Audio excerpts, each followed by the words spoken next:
Ini hanya Allah turunkan untuk umat Nabi Muhammad SAW. Catat ini ya. Dan saya belum pernah bagi dimanapun yang ini, yang versi lengkapnya. Kalau bisa dilakukan, bukan hanya dosa digugurkan. Tapi setiap hurufnya mempercepat terkabulnya doa kita di hadapan Allah Subhanahu wa Ta'ala. Ya. Ada 2 surah di dalam Al-Quran yang bila 2 surah ini dibacakan, itu setiap hurufnya dihitung bisa berpotensi menggugurkan dosa sekaligus mengabulkan doa-doa yang dimintakan. Sepanjang doa itu baik untuk urusan dunia akhirat kita. Kalau salah satu kurang baik diperbaiki oleh Allah. Misal dunia baik tapi akhirat tidak, maka diperbaiki oleh Allah kepada yang lebih baik. Surat pertama Al-Fatihah, surah kedua Al-Baqarah. Ya. Sebelum doa baca tuh Al-Fatihah sama Al-Baqarah. Tapi Al-Baqarahnya tidak dari ayat yang pertama. Kepanjangan. Cukupkan di ayat 285 sampai ayat 286. 2 ayat terakhir. Hadisnya sahih. Kalau mau dikuatkan biasanya banyak ulama memasukkan ayat 284. Ada yang sudah masuk ke dalam Ka'bah di sini? Ini informasi saja. Dan 3 ayat ini, Al-Baqarah 284, 285, 286, itu ayat yang dituliskan di dinding Ka'bah. Itu yang saat berhala dikeluarkan, gambar-gambar dihapus, itu ya, syair-syair diganti dengan ayat Quran, sehingga jadi kain kiswah Ka'bah di luar. Itu ada sejarahnya. Yang di dalam pun dihiasi dengan hiasan ayat Al-Quran. Di antara yang dituliskan itu Al-Baqarah ayat 284, 285, 286. Intinya di 285 dan 286-nya. Tadi rakaat pertama yang saya bacakan dalam salat Isya. Hadisnya sahih. Itu spesial malaikat Jibril turun kepada Nabi Muhammad SAW mengabarkan kabar gembira siapa yang membiasakan membaca Al-Fatihah. Ya, kemudian 2 ayat terakhir di Al-Baqarah dari amanar rasulu sampai fansurna 'alal qaumil kafirin, tidaklah dia membacakan itu kecuali setiap hurufnya dijaminkan mengabulkan doa-doa yang dia mohonkan sepanjang benar doanya dan tidak diselimuti maksiat. Nih maaf ya, ini saya minta maaf dulu nih. Kalaupun Anda benar doanya khusyuk sampai nangis, tapi ada selimut maksiat dalam permohonan doa itu pengabulannya mental lagi. Hadisnya sahih. Thumma dzakara rajula yutilu as-safara ash'atha aghdara yamuddu yadayhi ila as-sama' fayaqulu ya rabb فقال رسول الله صلى الله عليه وسلم أن يستجاب لذلك فمطعمه حرام مشربه حرام ملبسه حرام وغذي بحرام فأن يستجاب لذلك رواه مسلم. Nabi mengisahkan seorang lelaki menempuh perjalanan jauh, awas, menempuh perjalanan panjang untuk ketaatan, itu mempercepat doa dikabulkan 2 kali lipat dibanding orang biasa. Makanya kalau ada orang mau ke Mekah umrah, mau haji, titip doa. Ada yang mau beasiswa ke Madinah, ke Mekah, ke Al-Azhar, ke Mesir, titip doa. Saya biasanya kalau mau berangkat umrah, Ustaz titip doa, ayo tulis banyak tuh. Enggak saya baca. Saya simpen aja, ntar dekat Ka'bah, ya Allah engkau maha mengetahui. Ya. Mohon kabulkan semua doa-doa ya dari teman-teman jamaah yang dititipkan dalam kertas yang telah mereka tuliskan itu. Simple Pak, daripada capek kita bacakan satu-satu. Dan alhamdulillah biasanya ya insya Allah terkabul. Insya Allah. Itu perjalanan jauh. Nah orang ini menempuh perjalanan untuk sekedar berdoa. Safar. Ya, safar yang baik. Kemudian yang kedua, yamuddu yadayhi ilas sama. Dia mengangkat tangannya ke langit. Ini saya tidak bermaksud mengajarkan ya, cuma menunjukkan prakteknya begini nih. Ada yang bisa bantu saya nggak satu orang maju? Cepat. Yang depan aja, depan. Jazakallah khair. Mohon pegangkan mic sebentar. Terima kasih ya. Lihat sini. Gini. Nah, jazakallah.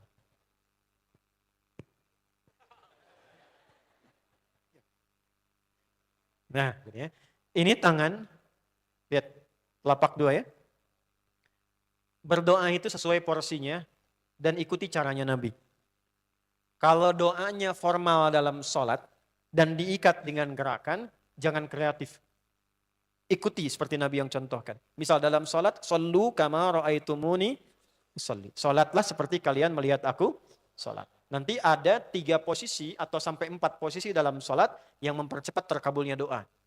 Posisi puncaknya sujud. Hadisnya sahih, inna ma aqrabal 'abdi min rabbih wa huwa sajidun fa aktsirud du'a. Keadaan terdekat antara hamba dengan Rabbnya adalah saat sujud, maka perbanyak doa saat sujud. Tangannya posisi sujud begini, menempel. Jadi nggak usah begini. Oke, begini. Nah, ini di luar sholat. Di luar sholat, kalau berdoa, tangan begini. Lihat baik-baik ya. Ini kitabnya agak banyak, bahasanya panjang, saya berikan yang simpelnya saja ya. Baik. Ini kan teman-teman telapak yang kanan, yang kiri ya. Padukan begini. Ya. Lalu setiap Anda kan pasti punya garis yang kanan dengan garis yang kiri. Ada kan? Itu membentuk keseimbangan. Oh, ini bukan ilmu otak-atik ya. Ini ada sanadnya nih. Pertemukan dua garis itu sehingga seimbang tangan ini. Tuh.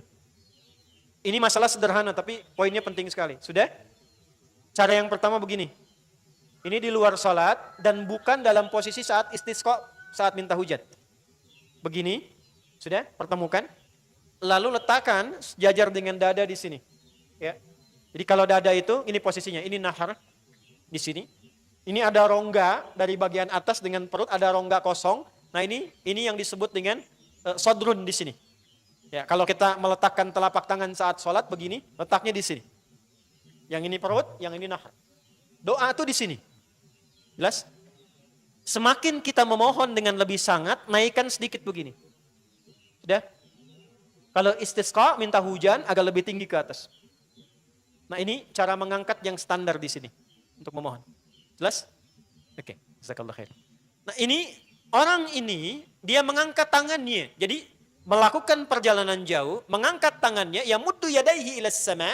Orang yang berdoa dengan mengangkat tangan itu dijawab doanya oleh Allah lewat keterangan Nabi SAW. Itu bisa kama qala 2 kali lebih cepat dibandingkan dengan orang yang tidak mengangkat tangan saat berdoa. Anda cuma sekedar doa dengan mengangkat begini, itu lebih cepat potensi dijawabnya dengan mengangkat doa. Ada seorang bertanya pada Nabi sallallahu alaihi wasallam, hadis sahih, "Ya Rasulullah, bagaimana pendapatmu dengan seseorang yang meminta kepada Allah dengan mengangkat tangan atau kama qala?"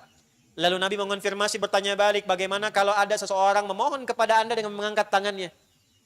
"Pak, tolong Pak, tolong Pak, tolong." Gitu kan? Di depan rumah Anda 1 jam begitu, "Pak, tolong Pak."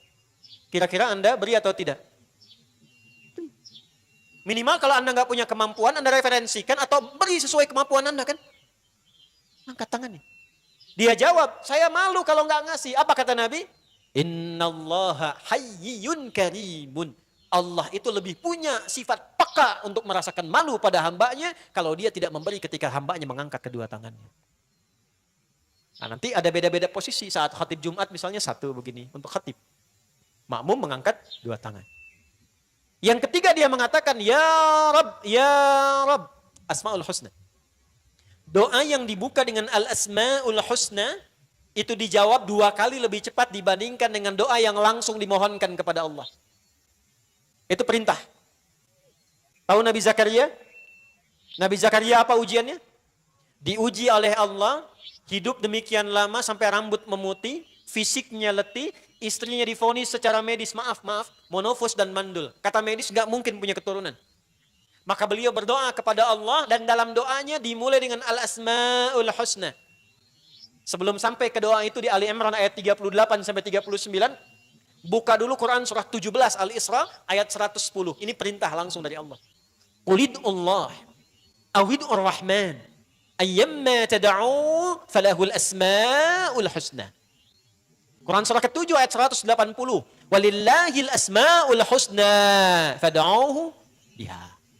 Fad'u biha. Qulidullah, kalau engkau punya masalah hambaku, dan tidak ada di dunia ini yang tidak punya masalah. Quran surah kedua ayat 155. Walanabluwannakum bisyai. Setiap yang hidup itu, aku pasti akan uji dengan masalah. Itu kata Allah. Jangan disimpan sampai di situ, teruskan.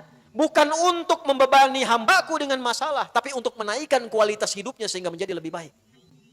Jadi ketika Allah titipkan masalah itu, bukan ingin membuat kita bermasalah. Tapi dengan masalah itu kita diuji supaya kualitas hidup kita menjadi lebih baik. Ini Anda yang kuliah di UPI di sini, ada ujian nggak? Untuk apa ujian itu diadakan? Supaya bisa melihat kualitas peningkatan ilmu Anda dari masuk sampai naik tingkat. Kalau nggak ada ujian, nggak kelihatan kualitasnya bertambah. Logikanya begitu. Dan tidak mungkin Allah menguji seorang hamba di luar batas kemampuannya. La yukallifullahu nafsan illa. Jadi nggak ada orang yang hidup yang tidak punya masalah. Karena rumusnya mengatakan hidup berbanding lurus dengan masalah. Yang hidup pasti punya masalah. Yang tidak ingin punya masalah, tidak ingin hidup. Karena orang yang tidak hidup, yang hilang masalahnya, selesai hidup. Baik. Siapa yang tidak ingin punya masalah? Angkat tangan. Baik. Siapa yang ingin punya masalah? Alhamdulillah. Baik. Yang lain, wallahu a'lam. Nah, kulit Allah kalau sedang diuji masalah, kan yang ngasih siapa? Yang nitipkan siapa? Yang punya solusinya siapa? Kalau Anda tahu yang punya solusinya Allah, kenapa curhatnya bukan kepada Allah? Kan sudah dicontohkan di Quran, kalau punya masalah curhatin ke Allah. Quran surah 12 ayat 86, sejak era Nabi Yakub, masalah di rumah tangga, anak bermasalah curhatnya pada siapa? Allah. Innama ashku bathi wa huzni ilallah. Aku tuh kalau punya masalah, sesedih apapun, curhatnya Allah. Bentangkan sajadahmu, curhatkan dalam sujudmu, tingkatkan takwamu. Wa may yattaqillaha yaj'al lahu makhraja. Quran surah 65 di akhir ayat yang kedua. Bentangkan sajadahmu, curhatkan, habiskan dalam sujudmu, keluarkan tangismu. Sehingga bebannya jadi ringan. Walaupun solusi belum datang, hatinya sudah tenang. Yang diperintahkan, panjangkan sajadahmu, bukan panjangkan statusmu. Kita sudah tahu ayatnya, paham ketentuannya, tapi kenapa prakteknya ditumpahkan di Instagram, di Facebook, bikin vlog di YouTube, hanya untuk curhat saja. Dan ironinya dalam hal yang demikian, tahu yang menyelesaikan Allah. Sekarang tambah bonus, aminkan ya. Yang mengaminkan doa ini mudah-mudahan dihilangkan masalahnya. Puguma mana nanti bermasalah kayaknya di dia. Gimana kumaha tuh ya teh? Paham? Curhatkan sama Allah. Nah bagaimana mintanya? Sebut namanya ya Allah. Awidur Rahman. Kalau kita ingin minta lebih cepat, minta dengan kelembutan Ar-Rahman. Rahman itu bisa disebut namanya ya Rahman, bisa cari cara mintanya yang paling lembut, yang menyentuh. Allah senang dengan kalimat yang menyentuh. Misal ya. Kembali ke Nabi Zakaria tadi. Quran surah 3 ayat 38. Hunalika da'a Zakaria rabbah. Qala rabbi habli min ladunka dzurriyyatan thayyibah. Innaka sami'ud du'a. Ya Allah, hamba-hambamu itu telah menghukumi aku dan istriku tak akan mungkin punya keturunan. Sedangkan engkau yang maha pemberi tanpa punya batasan. Mereka mengatakan istriku punya keterbatasan. Maka aku memohon kepadamu yang pemberianmu tak ada batasan. Mohon ya Allah anugerahkan keturunan dari sisimu saja ketika mereka mengatakan tidak mungkin itu punya. Sungguh engkau yang maha mendengar doaku ya Allah. Perhatikan, kalau kepada yang maha mendengar saja tidak terkabulkan, mohon tunjukkan kepadaku saat ini dengan cara apa lagi dan kepada siapa lagi aku mesti memohon. Itu dalam banget.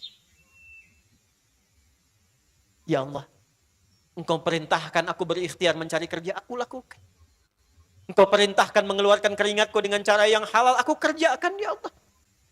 Engkau perintahkan aku jauhi yang engkau larang, aku lakukan ya Allah. Sekarang aku telah berikhtiar dari sejak keluar, aku telah menunaikan sholat subuh seperti yang engkau maha mengetahuinya. Dan menjelang malam aku mengadukan bahkan di rumahmu ya Allah hanya untuk sesuatu nasi bagi istri dan anakku dari yang halal itu. Aku telah melakukan apa yang engkau perintahkan, aku hanya memohon apa yang telah engkau janjikan. Kalau dengan semua ikhtiar yang aku kerjakan sampai detik aku bersujud di hadapanmu di rumahmu ini belum kau kabulkan, mohon tunjukkan kepadaku di malam ini ya Allah dengan cara apa lagi mesti aku memohon kepadamu. Pernah enggak begitu mintanya? Itu Rahman. Itu Rahman. Dan itu ke hati tenang. Jadi kita itu minimal kalau belum dapat pun hatinya tenang. Dan Allah tenangkan hati keluarga, itu yang disebut barakah namanya. Makanya ikhwan, banyak teman-teman kita dulu orang-orang saleh sejak zaman sahabat, itu kalau pulang kerja rata-rata mampir ke masjid. Dan selalu terjadi keajaiban ketika pulang. Masjid itu tempat paling menetralkan ketenangan dalam kehidupan. Anda nggak percaya silakan, saya aja mau ke sini macetnya luar biasa. Tapi begitu masuk masjid belum sholat udah tenang. Tenang. Masjid itu tempat paling menenangkan. Coba lihat saat puasa tuh, paling favorit masjid. Masuk, ya, tahiyatul masjid, duduk dekat AC, lep, tenang aja. Ya. Ada yang di seorang kakek soleh tuh, ya, itu saya juga kadang sulit memahaminya Pak Rektor itu. Tinggal di daerah, ngurus musola. Tiba-tiba datang orang Qatar ke situ. Ini kisahnya, saya bertemu orangnya dan saya tidak pernah memfasilitasi orang Qatar. Kok datang ke Pasar Rebo, bagian daerah itu. Dan gak ada yang mereferensikan. Mengatakan, saya pengen rehab musola ini, tapi Bapak yang merawat. Kurang lebih begitulah. Gimana cara Allah memuliakan orang ini? Intinya direnovasi, kemudian beliau tetap rawat, jaga dengan baik amanahnya. Dipel, karpetnya kemudian dirapikan, ngimamin. Dan perhatikan cara pulangnya, tepat hari Kamis ini. Allah muliakan di tempat yang mulia, dalam keadaan mulia dengan cara yang sangat mulia. Sedang puasa, hari Kamis, ba'da asar, nunggu maghrib, tidur-tiduran. Saking tenangnya tiduran itu cuma merem-melek, ya ayat Tuhan nafsul mutmainnah. Tidurnya di rumah yang dia jaga, rumah Allah yang dia jaga, dia makmurkan di tempat yang baik saat puasa dengan cara yang terbaik. Cuman merem-melek meninggal. Hati-hati belakang tuh, merem-melek tuh, gak kelihatan dari situ. Mampir masjid. Sehingga kalau antum macet, jangan langsung ke rumah. Kalau mampir ke masjid, nanti oleh Allah diganti keadaan hatinya. Jadi yang dibawa ke rumah itu bukan aura kantor yang banyak pekerjaan. Bukan aura di jalan yang banyak pertentangan. Anda itu direktur di rumah sebagai ayah. Di kantor direktur sebagai pimpinan. Jadi kalau pulang ke rumah jadi ayah, bukan jadi pimpinan. Perusahaan selesai. Saat keluar meninggalkan perusahaan, selesai. Pak Rektor menjadi rektor di kampus, keluar gerbang kampus, selesai. Ya, semua pimpinan selesai. Tapi kan nyampe rumah itu ayah yang ditunggu. Saya itu kiai, ustadz, ini saat ngajar sekarang, nyampe rumah, gak ada yang kenal saya kecuali seorang ayah. Ini sampai sekarang anak saya belum pernah, ya, seumur-umur saya pulang dipanggil, ustadz, kiai pulang, gak ada. Buya. Dan Masya Allah. Teman-teman yang nganter tadi tuh, sampai yang di sini nemani Bandung, tahu. Itu Pak, anak saya itu yang kecil, sampai dia bikin gambar. Ketika disampaikan ibunya, kami membiasakan kalau saya pergi, ibunya cerita tentang pekerjaan saya. Buya mengajar supaya Allah senang. Kalau Allah senang, nanti kakak, adik, semua, itu disukai Allah, nanti apa yang diminta Allah berikan. Kasihnya lewat bunda.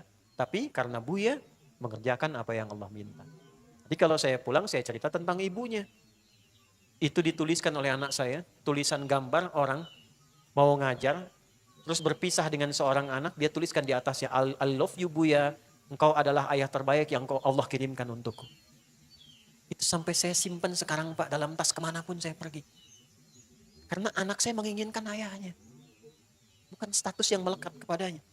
Ibunya ceritakan kapan Buya pulang, jam sekian. Itu anak 2 tahun dengan 4 tahun kakaknya, nomor 4 dan 3, kompak nungguin sampai tengah malam, jam 10, jam 11. Saya cepat kejar pulang, makanya kalau sudah pengajian jangan banyak nanya. Anak saya nungguin. Itu ditunggu, kadang kirim voice note, kirim video, Buya udah sampai mana? Begitu nyampe rumah, Buya! Main kuda yuk, jadi kuda kita. Jadi kuda. Antum pulang tidur, saya masih jadi kuda. Jangan banyak nanya. Ingin ayahnya. Lalu siapa antum? Ya silahkan antum hebat di kantor jadi direktur manajer, silahkan. Nyampe rumah ayah. Istri butuh suaminya. Anak butuh ayahnya. Nah yang memberikan ketenangan itu masjid. Datang. Sehingga saat pulang rasanya enak. Minta sama Allah dengan bahasa Rahman. Kalau tahu ayyamma tad'u falahul asmaul husna. Kalau tahu Allah sudah membentangkan sekian nama sesuai kebutuhan kita. Asmaul husna itu bukan sekedar nama-nama indah, kurang lengkap. Nama-nama terindah yang Allah berikan berisi jawaban dari semua masalah kita. Silahkan urut. Yang masalahnya di rizki, ya Razak. Anak kampus yang masalahnya di ilmu, ya Alim. Berapa kali Anda minta sebelum Anda belajar, ya Alim, Allahumma alimni ya Alim, Rabbi zidni ilman ya Alim. Pernah minta enggak? Saya sejak belajar, itu dari kecil SD diajarkan ibunda, sampai Puncaknya di pesantren tuh kalau mau ujian, saya ke masjid nih teman-teman mahasiswa. Saya ke masjid. Nggak pernah, seingat saya nggak pernah saya belajar di kelas. Belajar di masjid. Paling favorit. Teman-teman datang, kadang keras-kerasan. Ya. Lalu kita tiduran di sampingnya tuh dengar. Karena paling enak pakai telinga tuh. Ya. Udah dia selesai, alhamdulillah kita selesai hafalan juga. Itu ketiduran. Kalau tidur itu selalu kita mimpinya enak. Ngerjain soal. Besoknya ketika ujian, soalnya sama persis dengan yang kita lihat tadi malam itu. Hampir setiap ujian. Ya, saya katakan sekarang karena sudah lulus dari pesantren gitu kan. Gitu. Tapi itu terjadi. Itu ada rumusnya di Quran surah kedua di akhir ayat 282. Wattaqullah wa yu'allimukumullah. Yal alim. Banyak masalah, ya sabar. Pengen solusi, ya fattah. Nabi Zakaria dibatasi oleh manusia, enggak mungkin, ini terbatas. Istrimu ini begini, begini, begini. Engkau sudah sepuh, fisiknya sudah letih, rambut memutih, enggak mungkin, mustahil. Maka dicari disebut nama Allah yang memberi tanpa batasan. Wahab. Dimintakan habli. Makanya di Quran surah Ali Imran ayat 38 kalimatnya pakai hab. Hunalika da'a Zakaria rabbah qala rabbi habli. Runut di Quran, semua kalimat al-asma'ul husna Anda akan temukan sesuai dengan masalahnya. Makanya kalaupun Anda hafal 99, kalau berdoa saran saya nggak harus semua dibaca. Pilih salah satu. As-sabar untuk mengatasi masalah. Ar-razaq untuk rizki. Al-alim untuk ilmu. Anda nggak punya masalah, dibaca semua. Ya Allah, ya Rahman, ya Rahim, ya Malik, ya Quddus, ya Sabar, terus dibaca semua. Kasih semua. Balik, pemuda ini, dia membacakan ketiganya. Dan melakukannya, menempuh perjalanan panjang. Masih ingat hadisnya? Mengangkat tangannya begini. Dan mengatakan, Ya Rab, Ya Rab. Kalau sedang bingung mau baca yang mana namanya, sebut Rab.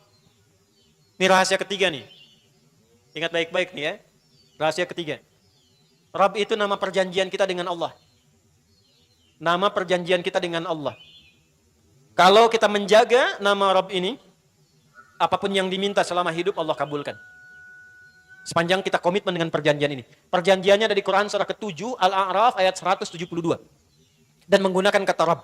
Wa idh akhadha rabbuka min bani Adama min zuhurihim dhurriyyatahum wa ashhadahum ala anfusihim alastu bi rabbikum qalu bala syahidna an taqulu yawmal qiyamati inna kunna an hadha ghafilin.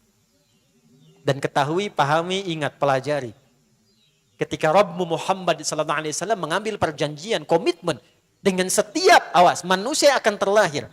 Sejak dalam kandungannya, saat usia 4 bulan kandungan roh ditiupkan, maka terjadi perjanjian. Alastu bi rabbikum. Apakah engkau siap ketika terlahir menjadikan aku sebagai Rabbmu? Rabb itu artinya apa? Yang dituhankan, yang merawat, yang memberikan kebutuhan, yang menyayangi, yang menyembuhkan saat sakit, memaafkan saat salah, mengampuni saat dosa kalau dia tobat.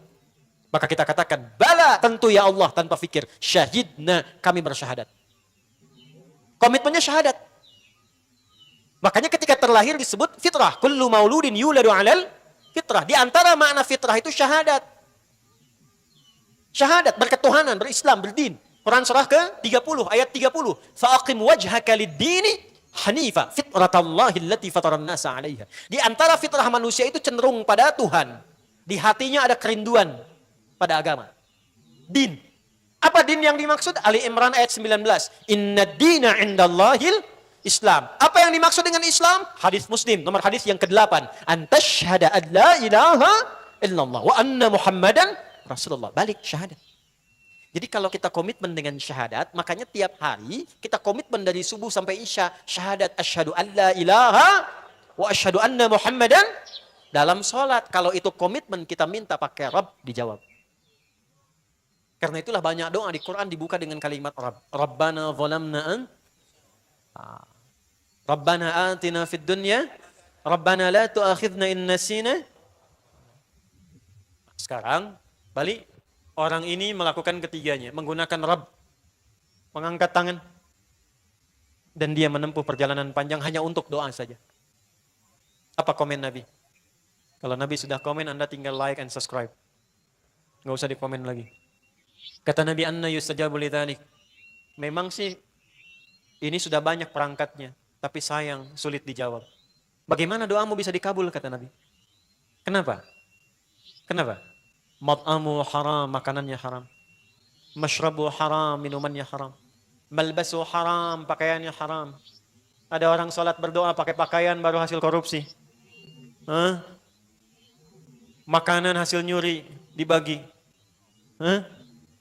Hasil tipu-tipu kemudian dibelikan makanan, dibelikan minuman. Allahu Akbar. Suami dapat sogokan bawa pulang ke rumah, istri suruh masak dimakan sama satu keluarga. Lalu dengan itu berdoa kepada Allah dengan menggunakan yang haram. Kan yustajabu lidzalik. Nih gelas nih. Gelas nih. Gelas. Kosong. Anda mau isi dengan spidol masuk.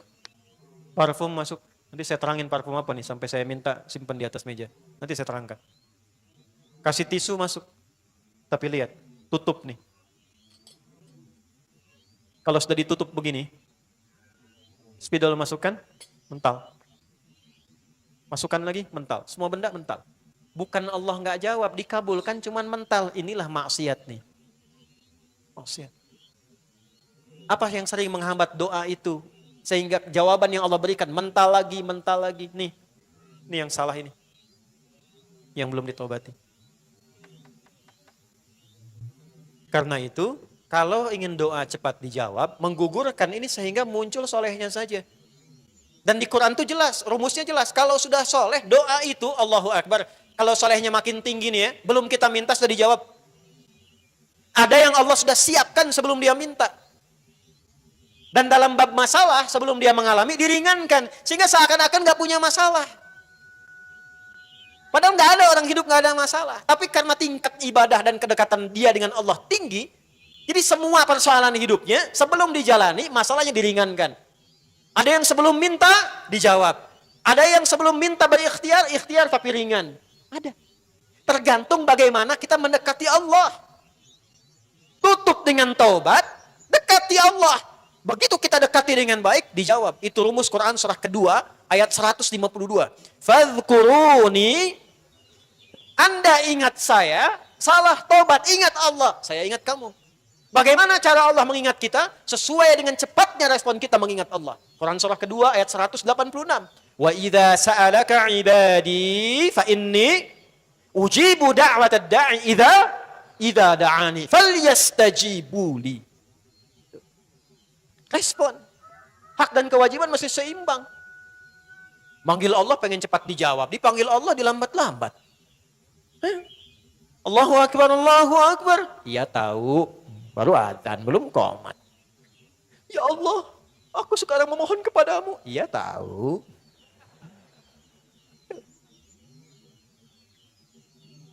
Empat 4:16 bahkan sekarang.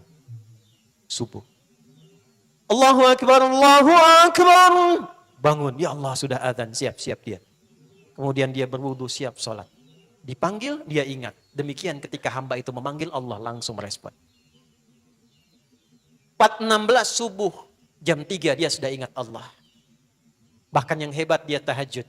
Bahkan yang hebat dia istighfar menunggu subuh. Itu ada di Quran. Surah ke-51 ayat 15 sampai dengan ayat 23. Innal muttaqina fi jannati wa uyun akhidhina ma atahum rabbuhum innahum kanu qabla dhalika muhsinin kanu qalila minal laili ma yahja'un wa bil ashari hum yastaghfirun. Dia tunggu subuh. Orang nunggu subuh 4:16 dia jam 3 sudah bangun bersiap dengan subuhnya. Dia kerjakan tahajud warming up untuk subuhnya. Dia ingat zikir pada Allah sambil istighfar untuk menggugurkan dosa-dosanya. Ingat Allah. Dia tangisi dirinya terus. Apa yang Allah berikan kepadanya? Diberikan 4 hal yang senafas dengan zikirnya. Dijawab di Ali Imran ayat ke-16 sampai 17 itu. As-sabirina was-sadiqina wal-qanitina wal-munfiqina wal-mustaghfirina bil ashar. Orang yang rajin istighfar menjelang subuh, catat rumusnya tuh. Rajin istighfar menjelang subuh, habis tahajud. Ba'da tahajud. Ya, ini untuk rumus menggugurkan dosa, kalimat umumnya. Ya, tahajud dulu sebelum subuh. Misal 4:16 itu subuh. Ya. Kalau baru pemula memulai tahajud, jangan banyak-banyak dulu, gunakan rumus hadis Ibnu Umar. Ya. Nomor hadis 749 di Sahih Muslim. Dari Nabi sallallahu alaihi wasallam. Oh, kama qala, salatul laili mathna mathna. Kalau baru mulai pengen tahajud, ya, jangan banyak-banyak dulu kata Nabi, 2 dulu. Bangunnya jangan terlalu awal, pepetin ke subuh. Supaya bebannya itu jadi lebih ringan. Misal subuh 4.16, bangun jam 4 kurang seperempat, gak apa-apa. 2 rakaat dulu. Ya. Kerjakan dengan ikhlas. Baca surat Al-Ikhlas.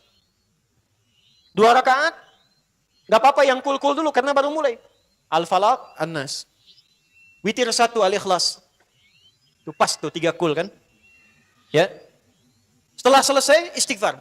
Astagfirullah. Rasakan kenikmatannya. Ingat, kalau sedang istighfar namanya zikir-zikir itu disebutkan di lisan, dirasakan di hati. Ingat dosa apa yang dibawa sampai detik kita minta ampun itu. Misal tadi habis cela orang, diingat-ingat tuh cara mencela kita yang akan dihisab. Gimana kalau belum minta maaf, belum ketemu istighfar. Sampai kita bisa mengalirkan air mata tuh. Itu kalau bisa melakukan itu, bahkan sebelum subuh itu sebelum doa, Allah sudah samakan kegiatannya. 1, as-sabirin. Allah tanamkan kesabaran dalam dirinya. Yang rajin istighfar, diringankan kehidupannya dari masalah. Dan istighfar ya, istighfar. Enak istighfar, astagfirullah, astagfirullah. Allah akan lapangkan hatinya. 2, shadiqin. Hidupnya akan selalu jujur. Dan konsisten dalam kebaikan. 3, perhatikan.